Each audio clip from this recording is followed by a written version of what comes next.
how I get in the back, like my enunciation. Pronunciation. The quick brown The quick fox. brown fox jumped over the lazy dog. Mason likes unique New York. Unique New York. Unique New York. This is the Joe Gaither Show on Warmed up. BamaCentral.com.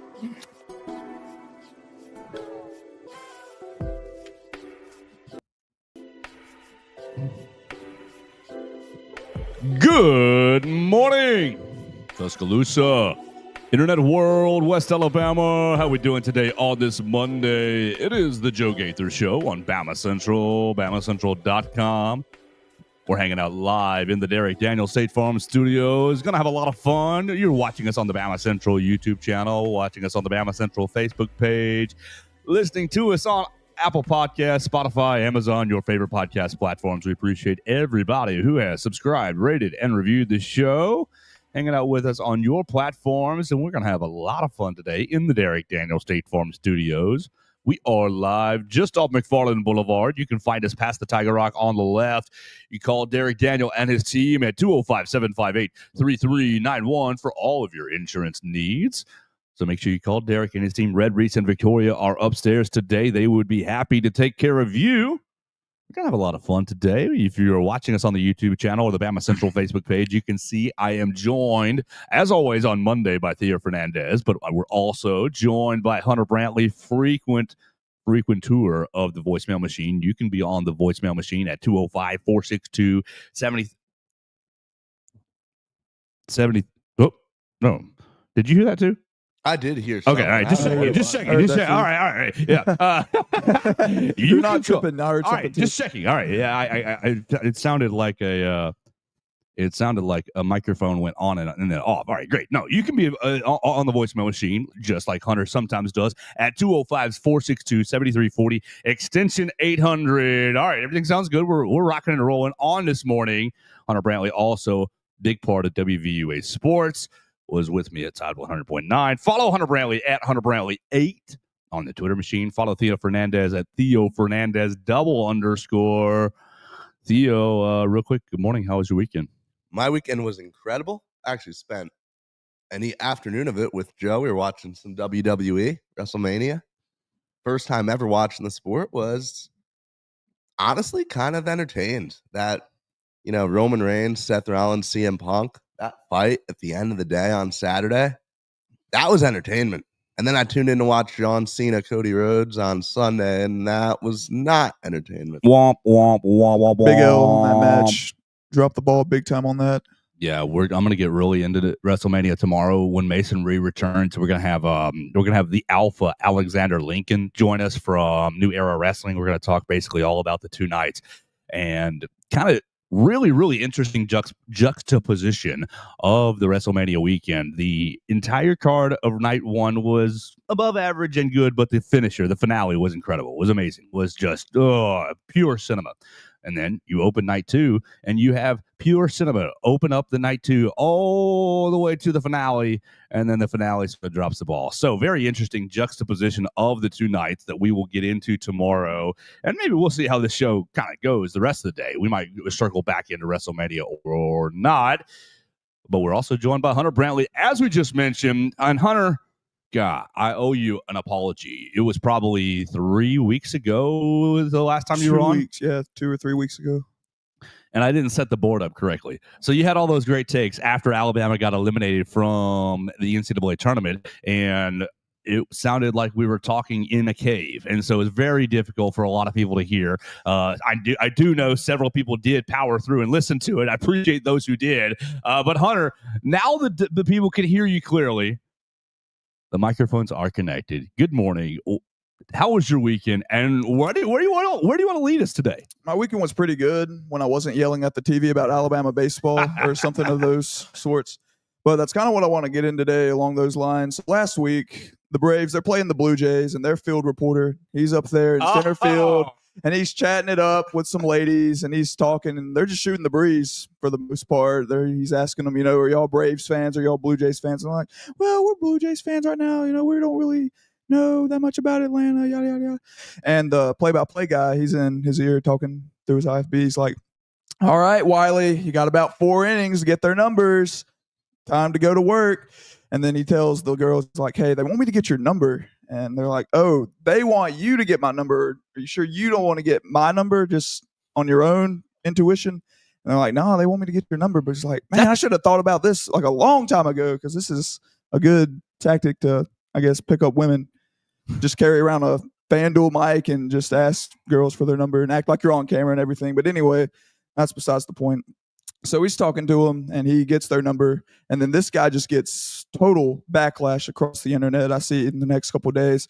People are saying that's unprofessional. People are saying, imagine if he was a girl doing that, he'd get fired right on the spot. And there's people just lashing out on the guy, basically just crucifying him for no reason whatsoever, because he was having fun with it. And I just want to get y'all's take on that. I don't think it's unprofessional at all. I think he's just having a good time doing his job, because at the end of the day, it is baseball. And it can be a boring sport, believe me. And you're in game 15 in freaking Toronto, Canada, and not a whole lot's happening. So I'm in the group that says, it's fair game. I am one of the many people who watched that video, thought it was funny, and that was really the end of it for me. I was entertained watching it. I think that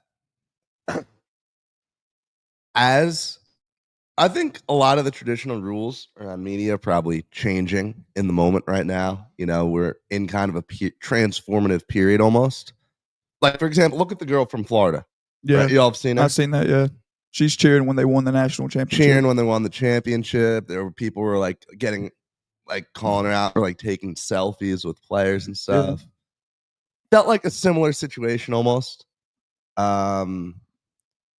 I think I'm in the same boat. Anytime something like that comes up, it's fun. It entertained people. Feel like it's fair game for anybody. To be honest with you. I think, people watch these things to be entertained. That's what it comes down to. That's my only take on that. And the people that are getting pissed off about it, if a woman did this, but you're basing that off an assumption instead of actual facts, because a woman's never done that. And no one has ever told a woman that you have to do that. So it's just a dude being a funny, charismatic, personal guy. And I guess people don't like that for some reason. Bunch of haters is what it seems to me. Well, Theo, I guess I'll be the old man here. Hunter, I'll be the old man here. You're putting the girl, this is, the microphone holder, be it male or female, is putting the subject, be it male or female, in a very awkward position. Now, that subject could have, oh, sure, reporter, here's my phone number, 867-5309. Right? He did get the number, by the way. Right. Did he? Was it a real number? That's thank you. You're picking up what I'm putting down. They can obviously give you a fake number, but. And I know, I barely paid attention to the Braves. You told me they're doing better. I know that it started off really bad. So, of course, what are we doing out here? Team reporting on the terrace. Really and truly, the team reporter was thrown into a terrible place. Was thrown into an awful place. And for him, I believe that he was, I'm just trying to make this work. I'm on camera. I'm just trying to make this work. I'm just trying to be entertaining. And I think you're kind of at the mercy of your producers and your mercy of the people in your ear a little bit. And while you can say, I'm not going to ask this girl for a number, I'm going to ask her about baseball. Yeah, exactly. What's your favorite player? Right. What's your favorite player? What's your favorite pitch? What do you think about the game last night? Whatever the case may be. He, of course, that's what he should have done. But man, if you've never been on camera, I'm not going to sit here and blow it up like it's a big thing. If you've never been on a microphone, I'm not going to make it seem like it's a big thing. But I do feel a little bit of pressure to, be on, be presentable. And if, Theo wanted to throw out a wild idea, I would try to follow it just to see where it goes, because I don't know. I don't know if I'm saying this correctly or making enough sense, but I feel like the team reporter should have known better, but it was also thrown into a really, really, really awkward position. Your guys on the booth, that's who's at fault. Your guys is the play-by-play guy at fault, for sure. You guys in the booth, get her number. Man, get her number, meatball. if he didn't get her number, or let's just say the experience goes terribly. He comes back to the booth. He's like, "Man, why did you do that?" I would be so embarrassed if I was out there field reporting and it's like, that pretty girl was giving you the eye, Joe. Like, rah, rah, rah. I'd be like, nice. Thank you. What do you want me to do about it? Right? Man, I get nervous trying to talk to girls at bars sometimes. How nervous was he trying to do it on camera, right? Probably not nervous because like he didn't seem nervous at all. I'll tell you. I think you got to be feeling that pressure, knowing what. Knowing that you could get rejected on regional television. Yeah. Shoot, when the camera's on, when the microphones are on, this is not real Joe. This is not real life. This is fake. This is sports persona. Exactly. This is sports persona. So if you go, oh, Joe, you can go talk to her. Of course, I can go talk to her. Yeah, this sports reporter Joe. Like, no. That the extra camera. The camera is it's the shield. It's like the extra bit of. It's the bubble. We're in the bubble of the camera world. It's a platform, if you will. And if we're in the bubble of the camera world and homegirl rejects me, whatever, it's great content. Ha, ha, ha, ha, ha. Everybody laughs. She didn't get my number. I didn't get her number. But if she does get give me the number, everybody laughs as well. Like, it's not real life. It's a win-win for everybody involved, or for you at least. See that. I don't know how much. Like, I don't really think I put on a persona. Like, well, then I need you to. You need me to. You need to find different person. You need to find it just a little. No, I'm just teasing you. No, and I'm just teasing everybody who's listening and watching. This is really who I am. Maybe turned up 2, 3, 4, 5 degrees. But yeah, you got to always play it up. All right, but I do have a problem with it with that issue, Hunter. Obviously, the baseball is bad enough to where you're doing some gimmicks, but the people in the booth need to know better. And the producers in the people in the booth's ear, right? You got the play-by-play. Yeah, you got play-by-play. They need to tell commentator. No. Tell him to stop. No. Tell him, give him a baseball question. Feed him a baseball question for those young ladies. When will Vladimir Guerrero hit his first home run this year? Right. Like you got to save him. The play-by-play and the color guys. They threw that man out to dry. Exactly. All right, so Hunter, do you have any actual baseball, though, you want to talk about? You want to give us a Braves update? Braves get their first sweep this past weekend over the Twins. They're now 8-13, flying high. Looks like they're hitting their stride. It's about damn time, to be honest with you, after that pathetic start that they had. So I'm kind of excited. Still a long way to go. I think we're still 6 games behind the Phillies and Mets for first place, but a step in the right direction, and I'm kind of pleased with how the weekend went. As for Alabama, we should have won that series. Should have definitely won that series. Had game 1 in the bag. Up 5-1, and you give up 10 unanswered runs. Like, good Lord, that's suicidal. Just thinking about it. Tell the people who weren't watching, this is against. This was against LSU, Baton Rouge. It's a hard place to win at. Not gonna lie, it really is a hard place to win at. But when you're up 5-1 on them guys, and it's like 6th, 7th inning, you kind of got to bring that one home if you can help it. But like I said, 10 unanswered runs. And it's 11-5 going to the 9th. It's just, like I said, it's just disappointing. Game 2, kind of the same way. You go up 1-0 like you did in game 1. Then you give up, I think, 4 or 5 runs in that game. But game 3 was way better. It was definitely the best game of the series by far. Could definitely see a lot of improvement in at-bats and then executing pitches in game 3, which is what you want to see, that you did get improved as the series went on. But still just a little bit more left in the tank that you could have gotten if you win game 1 and end up winning the series. But awesome. I'll get up. There we go. Getting the lights out of the way. Yep, you can get up and help him out. Perfect. Right there. Oh, perfect. I think I might have knocked that over. So I want to ask you, Hunter, about the baseball team. I see a tweet over the weekend that says it feels like the wheels have fallen off this team, and I don't know because I'm barely watching, and yes, that's bad on Joe, but I was seeing early positive results. It seems like we have had negative results lately. Will comes on here and talks about starting pitching. Will Miller talks about starting pitching. And then you're seeing the bullpen blow the game in the afternoon. They are crap in the bed big time. So put me in Rob Vaughn's shoes, please. You're Rob Vaughn for the next 5 minutes, and Sell the rest of the season. Sell the rest of the season to me as why should I care? You're 9-9 in the league. You're 500 play in the toughest league in college. 31-10 overall, so which is a good spot to be in. Right, you're still in the have top a chance 25. to host the regional. You got Missouri. That was my question. Are you still in the mix to host the regional? Yes, very much so. Very much so. You have to sweep Missouri this weekend, though. They're have bad. to go forward. They're really bad. They hadn't won a game in conference all year long, so you have to sweep them. No ifs, ands, buts about it. Must sweep this weekend. How likely is that? I'd give it a 8 out of 10. Should be 10 out of 10. And I'm asking Hunter. He's been at or watched every game this year. Just about every game, yeah. I'd give it an 8 out of 10 likelihood that we sweep them. Should sweep them. Like I said, they're god awful. They're terrible. You got to beat Sanford on Tuesday, I believe, at Sanford. Right. Anything can happen in the team's undefeated in midweeks, right? Yes. And that it's not the greatest metric, but it's a nice metric. It is a nice metric. Win the games that you're supposed to win instead of, vice versa. You lose the games that you're supposed to win. It's definitely not something heading in the right direction at all. But got to sweep Missouri. Then you got at Vanderbilt. Then you come back home for Georgia and you finish off at Florida.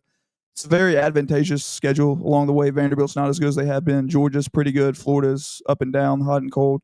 But I think it's just baseball at the end of the day. You're going to go through slumps like this, especially when you're facing superior pitching like you did against State and LSU the past couple of weeks. So I think you just got to weather this storm and get back to it. So get back to the grind this week. Did Alabama save Chris Lemonis' job this weekend or last weekend with Mississippi State? Or so, because that dude was definitely on the hot seat. And then winning that series was huge for them because they were like 5-10. Now I think they're probably 9-9, 8-10, something like that. So that was definitely a huge step in the right direction for them. All right, so the Alabama fan, Hunter. You know them better than most, living here in Tuscaloosa, born and raised. The Alabama fan's not going to care about this team until they can win a national championship. So how far? Okay, I hear your ebbs and flows. I hear your growing pains of the season. Obviously, we see positive results as well. Lots of good positive results throughout the year. There have been, the last 2 weeks, the last couple of weeks, not as much. But how far away? Rob Vaughn. Golly, Brad Bohannon had the team moving in a direction. Then he started to gamble, got too big into the gambling scene. I can't even talk about that because that is just that is brain dead, moronic. Right. That is beyond moronic, honestly. You ever see the FX show or whatever is Dumb Criminals? I think that's what it is. And so the program Practical Jokers memes. Takes an understandable half step back, and then Brad Bohannon comes in last year, Rob Vaughn comes in last year, and a good year, not a great year, but you still are in the postseason, and so it wasn't where are we at here? I felt like Bohannon had you right on the edge. Yeah, we were at the precipice of getting there. We made the Super Regional, lost to Wake Forest in his last year when we had JJ as the interim head coach, and then last year we just, like you were talking about earlier, the wheels fell off, and they actually did fall off of the car about at this time last season, and the train wreck happened, and we lost miserably in the regional at Florida State. Stetson. Went 0-2. Yeah, terrible, losing to terrible. Stetson. Terrible. Didn't hit weekend. for Jack that weekend. I think William Hamilton was our best hitter, which is crazy. But anyway, I think he had such a fun run down the stretch last year. That was impressive. He did have a fun run. But I think Northridge zone, right? Northridge, yeah, Northridge finest. That's right. But I think we're starting to creep into the right direction. I think we're on the precipice of making the College World Series. Who knows? We could make it this year. Ole Miss won the whole thing 2 or 3 years ago, and they were the last team in, or one of the last teams in, when they won the national championship in 22. Right, so but do you see it with this Pitching's team? Got to get better. With this team, pitching's got to get better. It has to. You can't have some of the starts that you're having. They got to find a starting pitcher other than Riley Quick and Zane Adams, to be honest with you, whether that be Tyler Fay, who did decent against LSU. He did pretty good. I'll give him credit for that. Let's see if he can build off that against Missouri next weekend and going further into Vanderbilt and Georgia.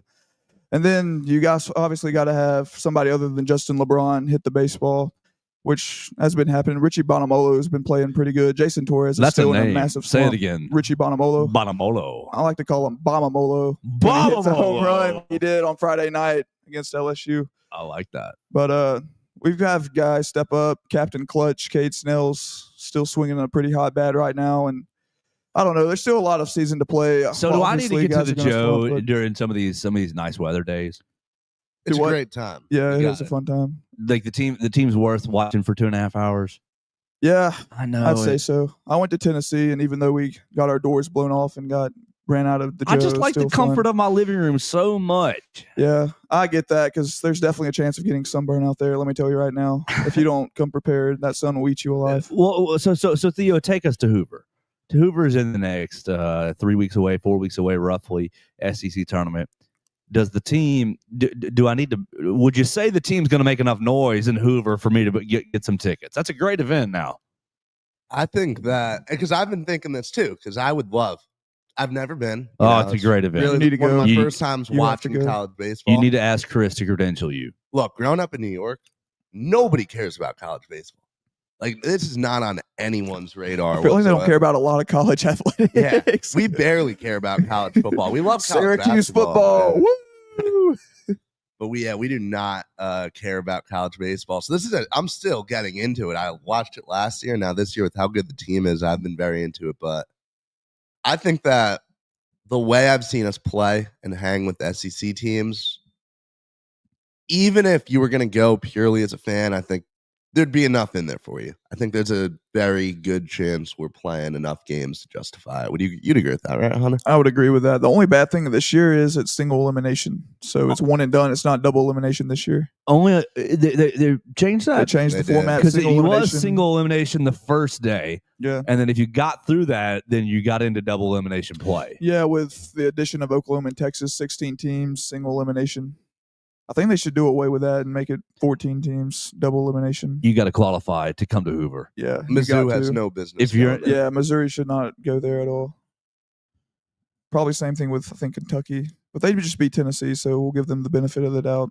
But there's another team I can't think of. Maybe South Carolina, who's struggling right now, who's equally as bad, just about. Who shouldn't be there, but all 16 teams get an invite to Hoover and get to enjoy the Birmingham life and the sights mean and smells streets. of the Met, The mean streets of Hoover. the mean streets. Of No, Hoover. so the Yeah. reason you need to go, Theo, yeah, the baseball's nice, but that's the best catered event for media that I've been at. Really? Yeah, even better than the Final Four. The food is just like as much food immaculate. as food as you could want in the media area. Like you're probably gonna gain like 10 pounds. Buffet Ice style. cream, yeah, exactly. Cookies. You got the fountain drinks of all you could want. I mean, it's silly. It's enough to make you care about baseball. We'll say. Joe, were you at the Bama Texas A&M game in 2023? No, football. Yeah, for football. Oh, then yes. That's the best catered event I've been to. That was some great food at that thing. Okay. Well, were you in the press box? Yeah, I was up in the press box. So First what do game they I covered. serve? What do they serve? Because golly, that probably passed me by. There was Because you're some. talking 2023. That's 2023. that's Jalen's first start. We got Yeah, that was no, at no, no, no, that College was on the Station. road in College Yeah, on the Station. road. Oh, okay. No, I wasn't there. No, then We got brisket up in that press box. Nothing's gonna beat Texas barbecue while watching an Alabama football That's game. true. That will probably always be the best catered event, but I'm intrigued now by Hoover. Trust me. Well, it's like the fact that it's 3 or 4 days and it's every single. Hey, you're here for the first game. How about breakfast? How about lunch for the second? Oh, you're still here for it. How about dinner? Oh, and I hear Dessert. snacks in between, popcorn. Like it's just you'll be fat if you go to the Met. We'll have to make a conscious effort. Sounds to like watch it's on the wall to weekend. wall gourmet and eatery. Absolutely. So, and thank you, Greg Sankey. Absolutely, thank you very much for doing that for us. I'm sure partly it's because SEC office in Birmingham. We want to take care of all the fat cats, the corporate fat cats. But yeah, nice to get some overflow from that. Let's shift gears a little bit from baseball. Let's shift gears and jump into let's jump into the transfer portal. I want to do two things. Theo, will you look up this tight end's name out of Troy, right? And as you look up this tight end's name out of Troy, who is visiting here over the weekend, I'm turning to you, Hunter. Hunter, I'm asking, you got a good young memory. Somebody asked me over the weekend, Joe, was it like this last spring transfer portal where no one went in for a long, long time until the very end? I thought, no, we got kids in the portal last year. I feel like we did too. We're sitting here. This portal is closing in 4 days, and nobody's hit the portal at all. And I'm kind of surprised by it. That's what that's where I'm going right here. Is what has Coach DeBoer said to these young men? What has Courtney Morgan? I mean, I don't care. Pick any authority figure you want. What have they told these players to say? I don't think you should go in the portal, young man. I feel like he's selling a lot of BS to a certain extent. He's got to. There's no way that there's 75, 85 guys that are actually going to play meaningful snaps this year. It's definitely about, hey, wait your turn. Just wait till next year. It's a lot of trust the process. It's a lot of that stuff.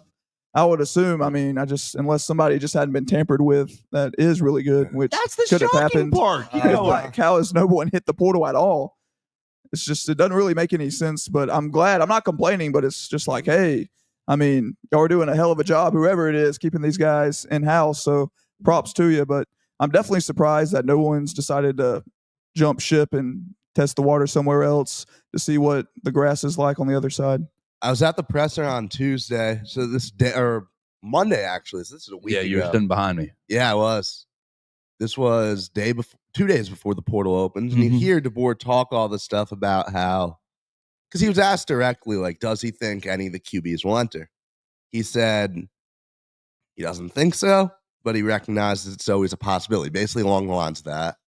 And then he talked about how the team as a whole, he believed that everyone felt good with their role and their spot on the team and everything. And it really is fascinating to me that this hasn't happened, because we had a very heated transfer portal talk last week, Joe, talking about, and this is in the wake of all Nico stuff going down.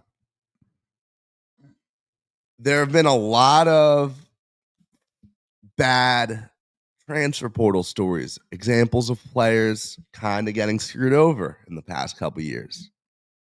Is it possible that we've finally reached a tipping point? Is it possible that the pendulum's starting to swing? Seems like an overreaction. Probably not. But there's a very strong possibility. It also might just be that with no spring games being played, other schools just don't know who to look to. You don't have that tampering idea like, hey, Latsier Brooks, because I feel like if we did have a spring game, you can see a lot of guys reaching out to a guy similar, I guess, Latsier Brooks, for example. If he pops off and has 7 or 8 catches for 200 yards, 2 touchdowns, you might see Steve Sarkisian, Ryan Day be like, hey, buddy, what kind of car you like? You like Lamborghinis? All right, do you like $1 million? All right, come play for us.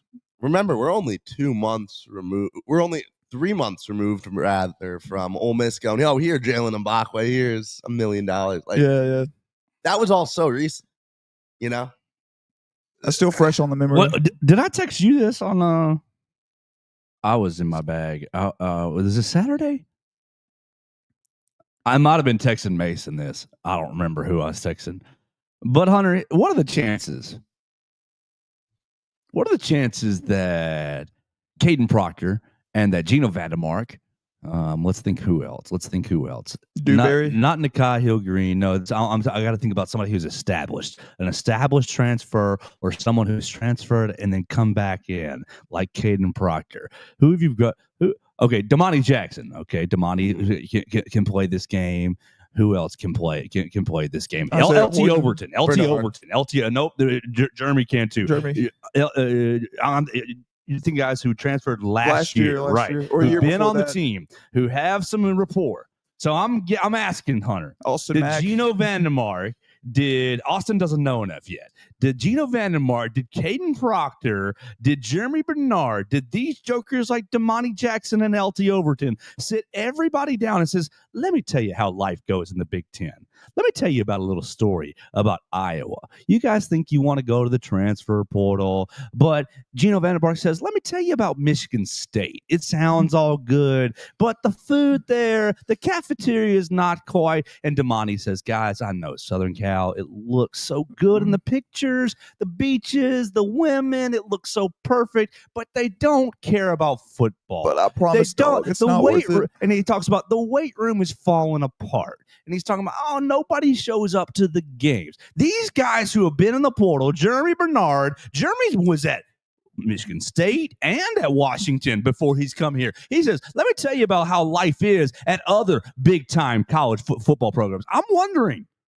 I'm wondering if these transferees, these established players, Caden Proctor says, oh, I'm homesick. I want to go back to Iowa. He goes back to Iowa and never hears the words national championship uttered in the goals. And says, this ain't for me. Transfers right back to Tuscaloosa. He's on the phone with Wilk and Formby during spring break. God, please let me come back. Please.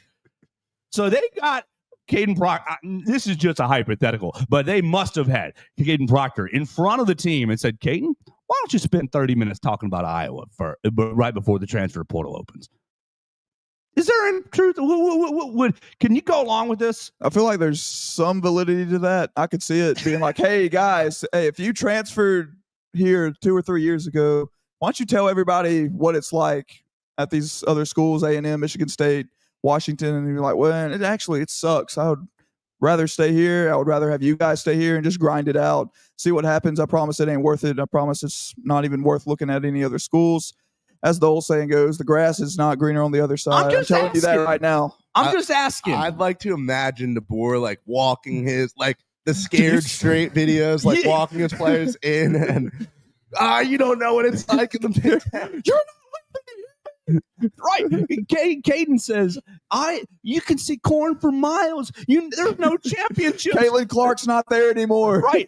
He talks about they're going to promise you money, but all the money, you never see a championship ring. And Damani's probably sitting there like, man, like Damani should be in the NFL. Why is Damani Jackson not in the NFL? Because USC wasted his first 2 years. Absolutely. Well, the injury was a part of it too. He was not good at USC. He was terrible at USC. He would not tackle. He was lazy. I'm sorry, Damani. I like you. I think you're a great player. But at SC, it was lazy, bad technique, and not a good tackler. Comes to Tuscaloosa, Nick Saban gets him for like 3 months, 2 months before Saban retires. And then Womack says, well, you're still here anyways, and this is the standard. I just think the development night and day from USC to Alabama. And okay, that may not be worth a whole lot to you. Call Isaiah Bond. I'm sorry. And Amari Niblack. Call him. And Roydell Williams. All the Florida State kids. Watch the draft next week, boys. The draft comes up on Thursday. Watch the draft on Thursday, and where will Isaiah Bond be picked? Will he even be picked? Exactly. Probably second, third. You've got off-field issues. I'm sorry. Like, if I were to board, that would have been my strategy. It was, Caden Proctor, you're on the leadership committee now. I need something from you. Be a leader. Gino, I don't know if he's on the leadership committee or not, but he's old as dirt on this team, and he's been everywhere. Gino, same thing with you, LT. Right, exactly. Yeah. LT, you were almost going to come to Tuscaloosa. You committed to Texas A&M. Lots of us think there was money involved. Then you transferred back. Tell these boys that the money is not Jeremy I'm Bernard's shocked. Definitely on Eddie. I'm flatly shocked. Every time Matt Zenitz or Pete Thamel or Pete Nakos. Right, Nakos from on three. Every time they're tweeting, I'm thinking, here comes the Alabama fella. Here comes the Alabama player. And like, out of all the guys you named, I'm surprised Austin Mack hadn't dipped yet, because I don't think that dude's ever going to play quarterback here at all. And it's kind of like guys like that know they're not going to play that are still here, and it's kind of like, what are you doing here, bro? Like, unless barring injury, you're not playing here. Like, it'll be Ty's show, and then Keelan's next up, and where do you fit into this mold? So I'm surprised that he's still here, but glad he's still here, because you never know what can happen. I fully agree with that. And the job's not done yet either for starting quarterback. I feel like there's still a long ways to go. Yeah, I mean, they made it very clear that a lot can change over the summer. You know, I mean, even though Ty would be starting right now, It just doesn't make sense why. And it can be Joe. Come on, it just doesn't make sense why you haven't had anybody go to the portal yet. You've seen the numbers. 1,000 players in the portal, 1,000 players, and not Like one 3,000, from yeah. Alabama. What is really? And I'm sorry, this takes me back to the end of the year results of 9-4, Taylor DeBoer. You don't get it. You're not the guy. Like, okay, whatever. You can cry about 9-4, but you're also not dealing with the hooey that every other program's dealing with this week. What's that worth to you? well, That's worth a lot to me. That's worth a lot to me. I think a really big part of it is I'm going to go out on a limb and make what I think is almost certainly a true assumption that there have been players in the portal that we probably could have brought in that would have overall improved the team. Sure. 100%, especially at tight end. The for example. fact that we haven't brought anyone in, that also, it's a two-way street here with sending the message that All right, the flirting's Right. been minimal. The Yeah. flirting's been very minimal. Very It's happened, but minimal so far. Keep Other going. than that Troy guy, we hadn't really looked at Yeah. anyone. yeah. Keep going. So it gets to a point where not only do the players feel like they're on a special team in a special place in Tuscaloosa, Alabama, they also feel like they have a coaching staff who trusts them enough to not even have to go look at the portal, to have faith that they've already picked the right guys and to not allow that to influence their other decisions, even though there may potentially be other talented people out there. Courtney Morgan, another raise. But he'll be making 7 figures within the next 2 years. I think he already is, buddy. I think it's at like he's got to. 875. No, I think he already is. Really? The thing about it is there's really, other than tight end, that's the only position where we're weak as hell at is tight end, and that's it. So other than that, like, why do you need to venture out and look at other guys like a cornerback? You're already strong there. Loaded. at Defensive corner. line, quarterback's fine, receiver's fine, offensive line. I feel like you're good there. That's So other than tight end, what do you need to look at? right. What you need for the offense is this inline tight end that you're about to pull up, Theo, from Troy. But you also need this veteran, a veteran third, somebody that you can rely on the offensive line. But that's going to be really, I think, difficult to sell to somebody. Hey, you want to be our you want to be our 6th offensive lineman? You want to come in? OL6. Right. You're whoever you are, Billy X transfer, who probably has some value and probably wants to maximize your last year of college. You want to come be our 6th offense? No, that's going to be a tough sell. What'd you find? Tell me about this Troy tight end I've been seeing all over my social medias, Theo. Yeah, so Brody Dalton, first of all, it is $875 a year for Courtney Morgan. He has turned down multiple 7-figure offers, though. I did just look that up. Yeah, So I think he's making $1 million. No, like his new contract was for $875,000 that he signed. You're not picking up what I'm putting down. Yes, that's what his new contract says. Okay, that took. Yeah, I feel a little slow on that one. Okay. I think he's making. I think he's doing just fine. I think he's doing just fine. All right. Yeah, I think He he is might not be struggling on. financially. I think he might be on a little bit of the Cedric financial package, the Cedric Burns financial package, where the head coach cuts a little bit of the zone check. There we go. Okay. That's one I didn't even think of. 'Cause I know that several years ago, you probably don't even know who Cedric Burns is, Theo. Used to be the assistant to the head coach, and still is a prominent figure somewhat. Who is this? Cedric. Oh, yeah, Cedric. Yeah. King Cedric. And I know 16, 17, 18, he wanted to retire because he was about that age, and Coach Saban was working him like A dog. yes, Working him overtime crazy because that's just what. And in order to, you're not retiring. What's the number? I think there's some of that going on with Courtney Morgan, and not that Courtney wants to retire. He's not at that age, no. But I think there's some of what do I need to do to keep you going on? Because I think he's that dang important. He is very does an incredible job with everything. Now, maybe that's total. I will admit that is an absolute speculation from Joe. The 875 number that you just read is the official number. So yes, that is hooey and speculation from Joe, but it is my speculation. Also, 875 in Alabama is worth a lot more than $1 million in USC or a lot of other schools that could offer. Oh, 100%. Ask Nico about it. I'll try. He knows firsthand what it's like. Believe me, going from $2 million to 800,000. You're trying to tell me about this Troy tight end. Yes.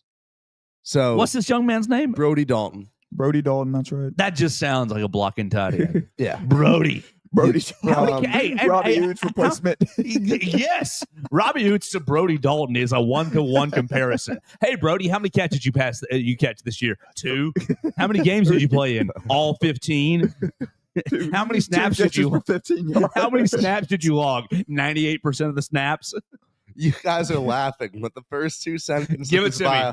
Started the final 8 games of the season, caught 15 passes for 188 yards. He'll never catch that here. And 3 He'll touchdowns. never have that production. But we don't need it. It's fine. We don't need it. We got Ron Williams. Hey, Brody, we're good. We got Ron Williams and Isaiah Wooden. Brody, what I need you to do is seal this defensive end.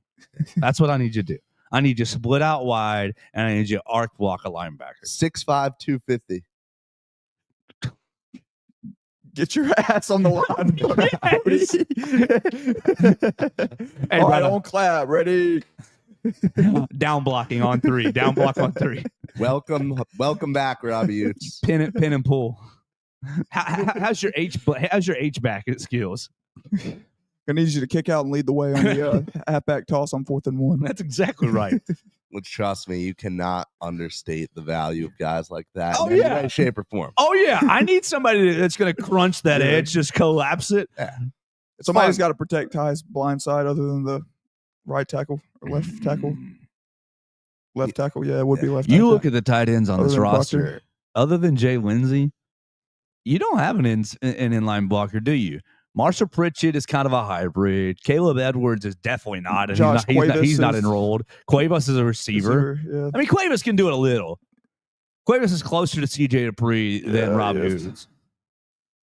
We didn't really use him at all last year. Danny Lewis Either, Jr. Danny Lewis Jr. When is he ever going to do anything?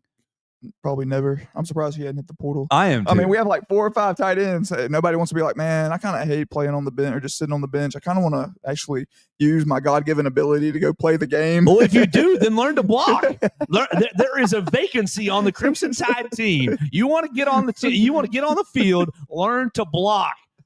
Danny Lewis. I know you got hurt a little bit during the spring, but all you need to be worrying about this summer is your blocking technique. Learn the art of pancakes. Hey, Robbie Utes had Pancake a blocking. great role on the team last year.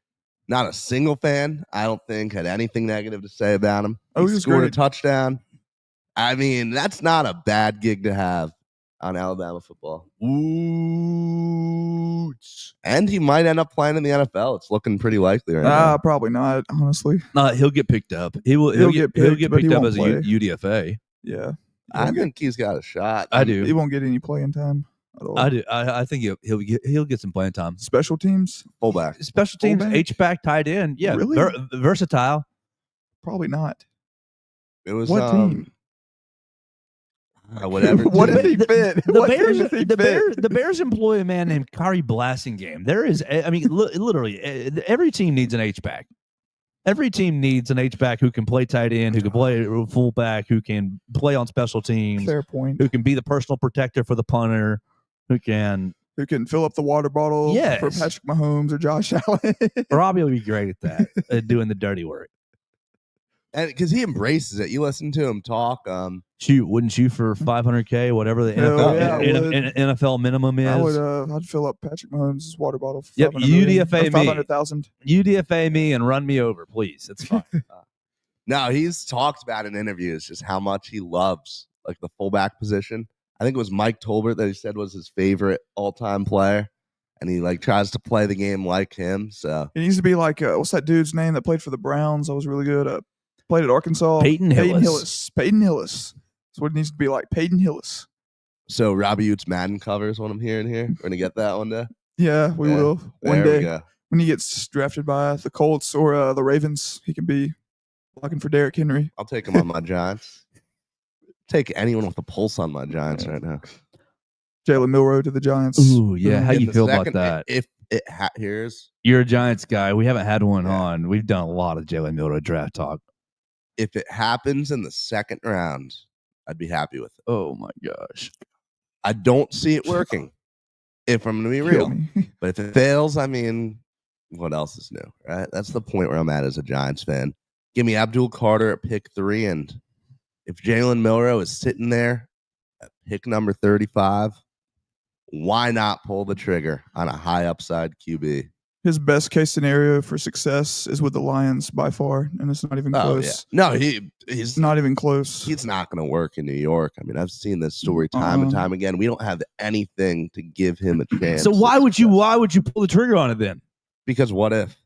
I mean, how Potential. often? How often? You do get literally it? said it's not going to work. But what if? My whole life has been stuff not working. This is nothing new. I know my team well enough, and you know what? Put him at running back slash what like a if? Taysom Hill. What Taysom if, Hill, bro? He can throw deep. gadget guy. He can learn behind Russell Wilson, get inspirational forgot he was speeches there. from Jameis, and then Jameis and Russ are shove there. that ball to. He's gonna get a lot of inspiration then. He'll get. He's gonna overloaded get closer to inspiration. God with Russ and really Jameis too. And he's gonna learn how to give motivational speeches. And then Tommy DeVito's Those, there too. those Same two guys. quarterbacks will Tommy make, DeVito, yeah. those two quarterbacks will make him an even bigger monster behind the microphone. Oh yeah. Now they Imagine if he gets with Jalen Hurts, he's gonna be speaking in quotes by the second best week of the season. the best thing for Jalen Milroe's potential future podcasting career would be to get drafted by the Giants. No. Focus on the control the controllables. Get 1-0 every day. Just trying to get 1% better every We're day. just trying to get The better. horse is prepared for battle. I love Jameis. I'm gonna pray for him. I want to. Yeah, I do too. I love that man. He would make. What was he such a- talking about? Deshaun Watson. He was like, "I stand by him" or something like that. He just goes on this tangent. I'm gonna be there for him. That's what he said. I'm gonna be there for him. You know, he's had a rough life, but I'm gonna support him. It's like, all right, He's a nut. but yeah, Jameis to the 40. Jameis to the Milroe to the Lions. That's what I was trying to say. That'd be Milroe to fun. the Lions. That would. When you look at it, I mean, who else? Because 2 good running backs, really good offensive line, 2 good really receivers. You got a good defense, And like. and Jared 7 of Goff his is so teammates. immobile. And he's But not the- getting any younger. But they don't have the offensive genius anymore, Ben Johnson. So no more Ben Johnson. I think they're the fine Lions with, are gonna. The Lions are gonna Dan fall Campbell. off. They're fine with Dan They're gonna Campbell. fall off hard. You- That's another really think motivational so, guy, man? Dan Campbell. Is that What? just the Bears fan in you talking, or do you really think that? They are not going to fall apart. They're going to be just fine. That's the Bears fan in They have so much talking. talent on that team. They're going to be just fine. Where do they play? What city do they play in? They play in Detroit. Detroit. What does that? have Theo, to you're do not with very anything? old, but what's their legacy in your lifetime? Mediocre to Not piss very poor. No. What's the Lions' legacy in your lifetime? With Detroit. Yeah, the Lions have not been the picture of success in my time as an NFL fan. So no, this has nothing to do with me being a Bears fan. This is history. This is the cycles of the Lions. We get good, we look good, everybody, we get cutesy, and it all falls apart. But we haven't seen them be this good in our lifetimes. The last time they made a championship game had been 1992, I think.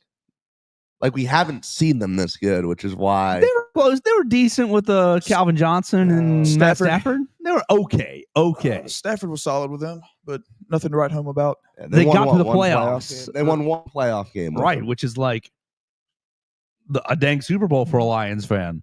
Now, I got pissed off watching Jaden Daniels and Washington just run all over them in the divisional. That one really annoyed me. Because then I had to sit down and watch Philly and Washington play in I'm telling you, NFC man. championship. That is That's what happens when Jared Goff's your their fate. quarterback. That's their fate. The Lions will never win a Super Bowl. That's their fate. I think they've hit their ceiling with Jared Goff too. I don't think they'll win a Super Bowl with him. So if you're trying, That's fair if you're take. pulling for Positive Jalen on that. Milroe's success, don't send him to Detroit. Where are you sending him then? Why not? Where would you send him to? If I am Jalen Hurts' agent and Milroe. Jalen Milroe's agent, and I got to pick where I'm putting him. I am begging Pittsburgh to find a way to take him. You were just talking about how he wouldn't succeed in Pittsburgh like 2 weeks ago, Joe. That's because I don't believe in Jalen Milroe. But as far as the NFL fit, the NFL team that I would want my client on, I don't want him in New York. Absolutely. Oh, yeah. I absolutely zero Heck chance no. I want him in New York. But do you want him? I don't want him. Aaron Rodgers. If he goes there, Rodgers is not going there. he needs to retire. Rodgers is going to retire, or he's going to take to. the year off. He's going to drag this thing out and be a diva, and it's not. They're going to have to go in a different direction. Which is kind of sad, to be honest with you. It makes me If feel I'm old. Jalen Milroe's agent and client, it's Pittsburgh. It is the Rams. It's St. Louis. It is Detroit. Who do they hire as their offensive coordinator to replace Ben Johnson? You can Google it. It's fine. I don't know. I don't know. That's my point. Point is, I don't think it'll matter. I don't think it matters. You lost the architect of the offense. But when you have that much talent around you, it's hard not to have success. Right, but you have to have you have to have a system for Jalen to walk into and learn and fit it. And so, who's the new guy in Detroit? Who you got? It's John Morton. He was the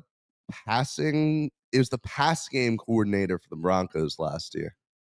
So not bad. He worked with Bo Nix. Bo Nix had a very good rookie. He had a good year. They made the playoffs. Worked with the rookie QB. What bad? Guys, no, wait. Think for a second, please. What are we thinking? Why was Bo Nix successful last year? Sean Payton. Okay, Sean all Payton. right. Here we go. We're down the path. What is Sean Payton's offense? Payton's offense. Quick, out. Ball is out. Read. Michael Thomas slant king. Michael Thomas slant god. Oh, they're just spamming this slant. It is Bo Nix. I am getting the ball out of my hands as fast as possible. Are you really asking Jalen Milroe to do this? How many on-rhythm quick throws did he ever have? Not a lot, but you still got a lot of playmakers that are surrounding you. Yeah, You don't have to be the best player on the team. That's the thing. He didn't have to be Superman on that team. And he wouldn't. He can just be a part of the system, a system Right. quarterback. But you guys are asking him to go to the Lions and play in a system. We're translating the Denver system into Detroit right now. I don't think Why not? Because that is what the offensive coordinator did last year. The Lions' offense is engineered differently than what Denver Under had. Ben Johnson. Everything just changed. I don't know. The entire system just walked out the door and went to Chicago. We're speculating again here because I don't know how much of the offense was Sean Payton versus this Morton guy, and it's hard to say. All I'm going to say is one big thing you're missing. Huge. The AFC is so much harder than the NFC to win That's in right true. now. You don't have to face Mahomes, If Allen, I'm a Lamar, young QB, bro. I'm praying that I go to the NFC. Now, I agree. The Rams would be a solid destination. You're right on LA. Going to the AFC as a rookie QB. It's a nightmare. And look at who you have to face. Basically, I mean, the talent divide is absurd, first of all. It's mind-boggling how much better the QB is there. But you want Milroe to go to a place that has a foundation that's not. What about Detroit doesn't say foundation? Why did you ignore the entire the whole coaching staff left? It is just Dan Campbell and Aaron Glenn left. Defensive coordinator left. Offensive coordinator left. All those assistant coaches all hired out at other places. Not all, but a lot of the entire structure in Detroit just got hollowed out. But that happens everywhere too. It does. It happens all over the place. We see it. We saw it in Kansas City. Doesn't matter. The enemy, they were fine. So why did I pick Pittsburgh and the Rams? Because Mike Tomlin has been there for 20 years and has his system. And of course, if we get a new offensive coordinator, they're going to have a little language. But it's still the Mike Tomlin structure. You go out to L.A., it's the Sean McVay structure. And is it not the same with Dan Campbell? Did he not build this team from a franchise that do you know anything has been historically awful? Dan Campbell is a tight end. Yeah. Dan Campbell is a special teams coordinator. Dan Campbell is a motivational coach. He's a motivational There is coach. no He's a great motivator. there is no X's and O's offensively that he's playing a part of. So you're asking Dan Campbell to now put his fingerprints on an offense that he had no fingerprints on, and you're expecting.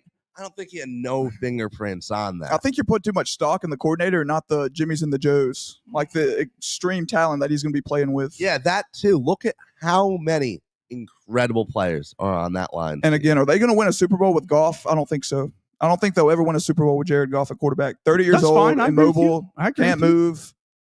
Milroe, very mobile, can move around a lot. An added element to the offense. No, Running quarterback. I tell you, Jalen Milroe and Jameis Winston. Jahmyr Gibbs. Williams. Jameson Williams. Yeah. All my J names all together. Amon-Ra St. Brown, Sam Laporta. Oh, just think about that deep ball. And Jameson Williams on that deep ball. Oh, I mean that's It's fun to think about. What's the Good structure? defense. What's the offense? What are you asking Jalen to do? That's my A big question. distributor. Just distribute the ball. Oh, okay, Just give it to Jameson Williams. But he couldn't do it here. He also didn't have the best talent around him that he'll have at the Lions. Is Amon-Ra a top 5 receiver? Yes or no? I think he's got to be. Close. Is Gibbs and Montgomery a top running back duo in the league? Yeah. Yes. Yeah. Is the Lions offensive line top 10? Yes. Yeah. Is their defense top 10? Yes. Hawkinson's. You mean Laporta? Laporta, is he a top 5 tight end? Probably. Fringe top 5 tight end in the league. Top 7 minimum. Sure. Yeah. I'm game with this. I'm game with That is this. such But a what loaded are you offense. asking Jalen to do? He can't be Superman, I'll tell you that right now. He cannot be the best player on the team. It's got to be similar to how Jalen Hurts was with the Eagles when you just get them started. Just get the ball out quick, distribute the ball, don't turn it over, don't do anything dumb. Give the ball to Saquon. Look what happened. I feel like I'm talking to two people who have never seen Jalen Milroe play before. No, we've watched Milroe. He was play. good in 23. When We did he just- ever get the ball out on rhythm quickly? 23 for the most part.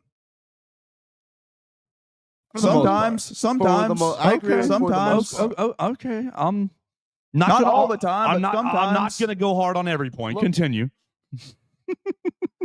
I'm just like, it doesn't fit. Okay.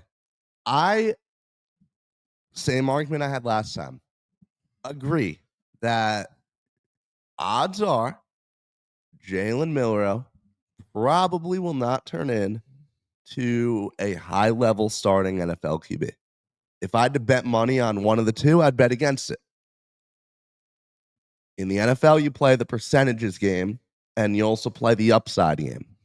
There's a decent enough percent chance that Jalen Milroe turns into a high upside NFL quarterback that a team in a position to compete for a Super Bowl that maybe could use a boost at QB should be intrigued by him. Hunter, is Jalen Milroe going to turn me into Bill Polian? He might. I give him 4 or 5 years You max. remember Bill Polian? Lamar Jackson is not an NFL quarterback. Lamar Jackson needs a change to wide He might. receiver. And now Bill Polian is like a meme. Like, well, Bill Polian said this, then of course it's the opposite. Oh, you talk about upside and percentages. Like, I'm just not. I'm sorry. That's how it works though when teams analyze. If I'm the these QBs. Giants, I'm taking my boy. I'm taking your boy Abdul Carter at 3 or whatever, and then at 34, when it comes around, I am taking the best player available that is not named Jalen Milroe. I'm not touching Jalen Milroe with a 10-foot pole. is what he's saying. Yeah. I want best player available or It- high level QB. If I'm Brian Dable, gosh, there's no way I'm doing that to myself. Hey, what about? I know this is crazy, but what if he goes back with Tommy Reese in Cleveland? Or is that a death sentence for most quarterbacks that go Tommy? there? Oh, for Jalen, for Milroe, I for Milroe. forgot Is Tommy was Cleveland a up death there. sentence for Milroe?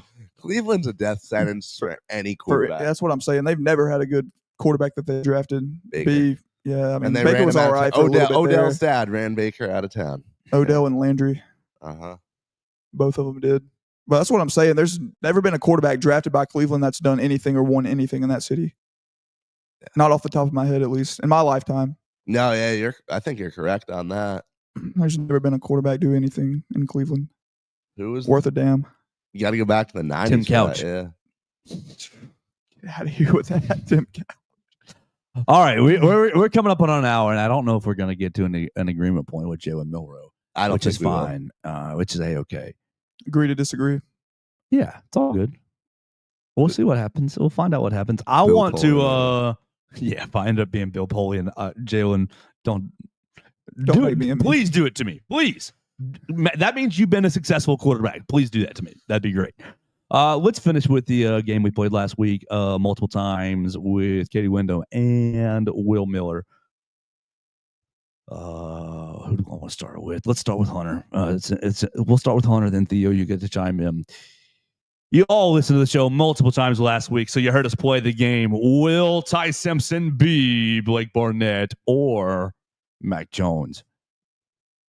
I understand the assignment. I get the prompt. I mean, I obviously want him to be Mac Jones. I mean, crap. But I feel like there is a sliver of a chance that he could be Blake Barnett if things don't go his way.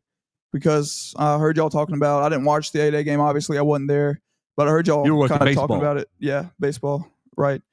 But I heard y'all touch on it a little bit, and I heard that Ty Simpson wasn't exactly trying to stretch the ball down the field and try to fit it into tight windows, just taking what the defense gives him, which is great. But I feel like there's going to be a time in the season, it might be first game of the year against Florida State, might be against Georgia, where he's going to have to win the game and make elite throws and elite plays to get Alabama the win on a tough environment and on the road. So I'm going to say he becomes Mac Jones, but I also have a theory that the middle ground, I get the prompt that there wasn't a freshman quarterback behind Jake Coker pushing him, even though Cooper Bateman did get a start against Ole Miss. But I feel like there's a middle ground here that we're all forgetting as far as production concerned, and that's Jake Coker. So if he can just be any semblance of Jake Coker or better, even if it is Mac Jones, I doubt he will be. But I'll take any of that type of production, whether it be from the middle ground of Coker or the utmost in Mac Jones. Hunter, you took the words right out of my mouth with the Jake Coker. And first of all, Jake Coker is a pretty good middle ground. National pretty champion. good middle ground. National champion. Come on now. That's your middle ground. I'd take that middle ground any day of the week. But he did have a tank at running back, the best running back we've ever had in our school's history by far. Oh, no doubt. Derrick Henry. Now, that's a debate for another day. It is. Keep going. I think that Mac Jones season, first of all, man, that was unreal. What he did that year. And 4,500 yards. To expect anything like that out of Ty Simpson, I think would be kind of crazy. Honestly. You can't come in thinking, oh yeah, like this, he will be this good of a QB right off the bat. That's the exception, not the rule.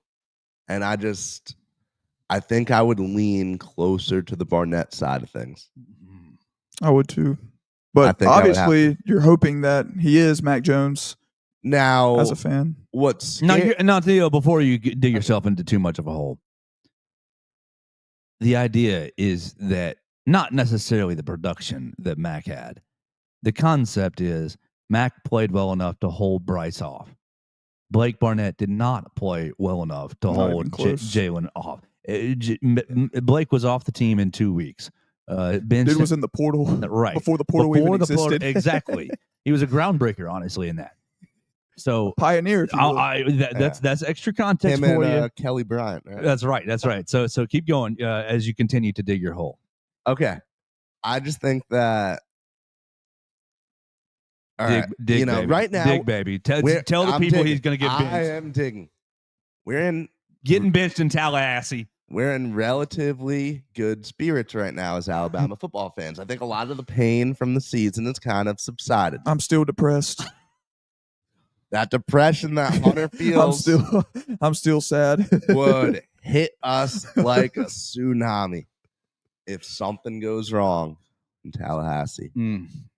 If we can't hang in Athens, there's so many opportunities. Or in Columbia. Yeah. There are so many opportunities for things to go wrong. And when you have that insane of a high school recruit right behind you, the margin for error isn't just small, it is razor thin. I think that I really respect the fact that Ty Simpson has been sitting here learning.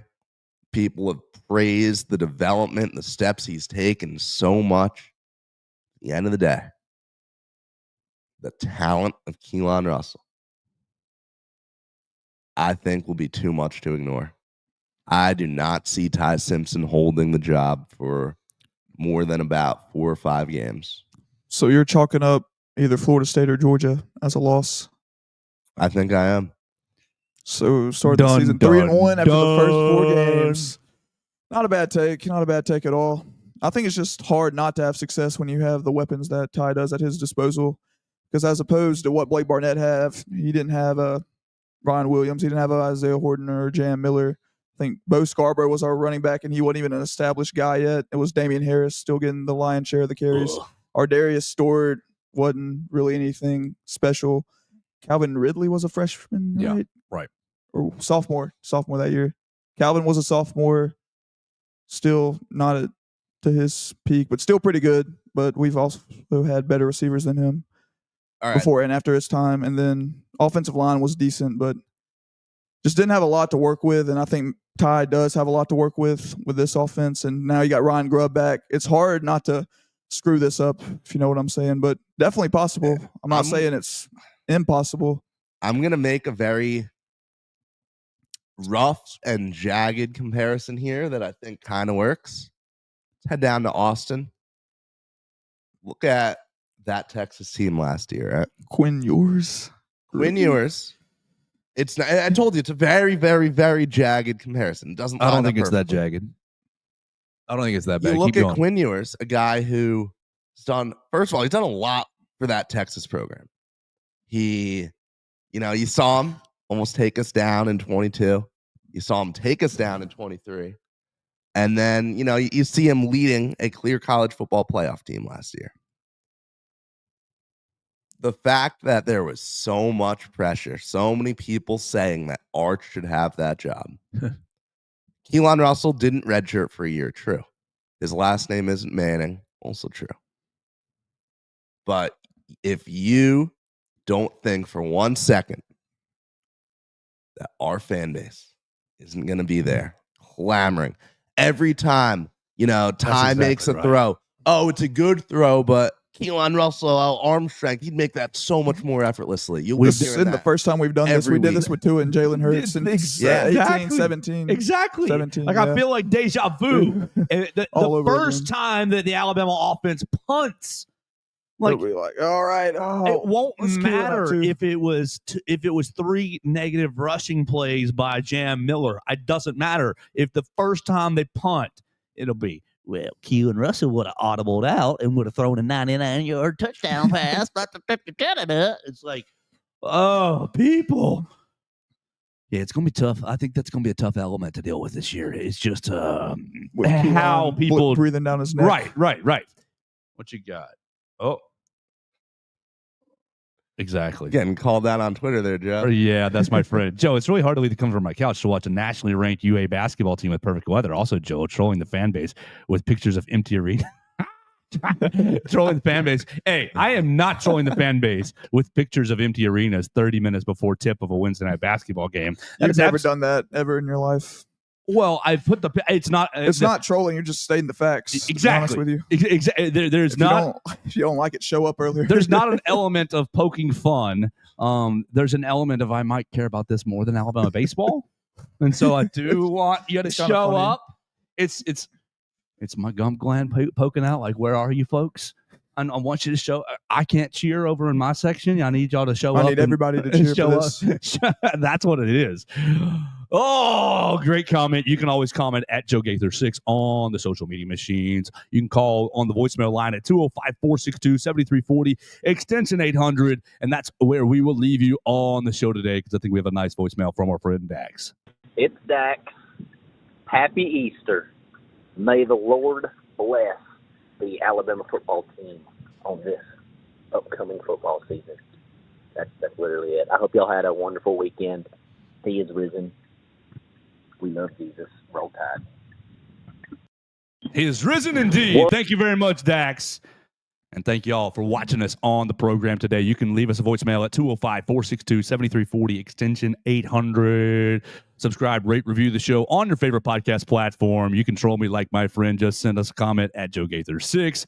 We love that so much. We appreciate Warren Tire and Auto for sponsoring the program. They've been a proud sponsor of the program for the last few months. They have been a Tuscaloosa and University of Alabama staple since 1961. They're in their third generation of family ownership, and they're the go-to place for all your automotive needs. For tires, brakes, and alignment work, you can see them on 15th Street. And for all your other automotive needs, front-end work, electrical issues, AC issues, oil changes, you can see them on University Boulevard. Call them on University Boulevard at 205-758-2739, or you can call them to set up your appointment on 15th Street at 205-759-5505. We appreciate everybody for watching us today. I'll talk to you again tomorrow right here on the Joe Gaither Show on BamaCentral. Oh, well, thank you for Hunter Brantley and for Theo Fernandez. Follow Hunter Brantley at Hunter Brantley 8 and Theo Fernandez at Theo Fernandez _. And we'll talk to you tomorrow right here on the Joe Gaither Show on BamaCentral and BamaCentral.com.